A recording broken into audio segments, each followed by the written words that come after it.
বিরুদ্ধে মানোহরের ছেলে এবং তার সঙ্গীরা ষড়যন্ত্র করছে। তারা মমতার দোকান ভাঙার জন্য প্রস্তুতি নিচ্ছে, যা তার ব্যবসায় বাধা সৃষ্টি করবে। মমতার বাবা একজন শ্রমিক ছিলেন এবং মেয়েকে পড়াশোনা করাচ্ছিলেন। বাবার পরলোকগত হওয়ার ফলে পরিবারের পরিস্থিতি পরিবর্তিত হয় এবং মমতার উপর নতুন দায়িত্ব এসে পড়ে।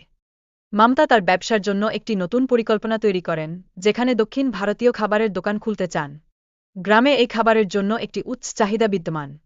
মমতা তার মামার কাছ থেকে একটি গাড়ি তৈরি করার জন্য অর্ডার দেয়, যা তার ব্যবসার সূচনা করে।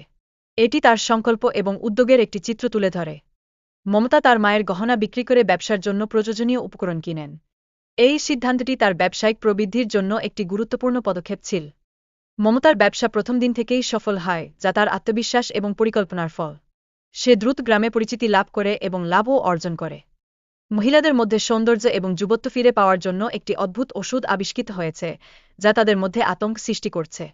গ্রামের মহিলারা তাদের স্বামীদের অশান্তির সম্মুখীন হচ্ছেন, কারণ তারা প্রতারণার শিকার হয়ে অর্থ হারাচ্ছেন।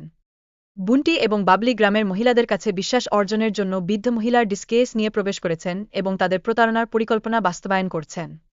বুন্টি এবং বাবলি কিভাবে তাদের চতুরতা ব্যবহার করে গরিব মানুষদের প্রতারিত করছিল, তা বিশ্লেষণ করা হয়। তাদের উদ্দেশ্য ছিল সহজে টাকা প্রাপ্তি। রিমার বুদ্ধিমত্তার কারণে পুলিশ তাদের ধরা পড়ে, যা প্রমাণ করে যে সৎ কাজের ফল সবসময় মেলে। এটি সমাজের জন্য একটি শিক্ষা। ভিডিওটি প্রদর্শন করে কিভাবে প্রতারণা এবং ঠকানোর মাধ্যমে ঘটনা ঘটে এবং শেষ পর্যন্ত প্রতারকদের শাস্তির মুখোমুখি হতে হয়।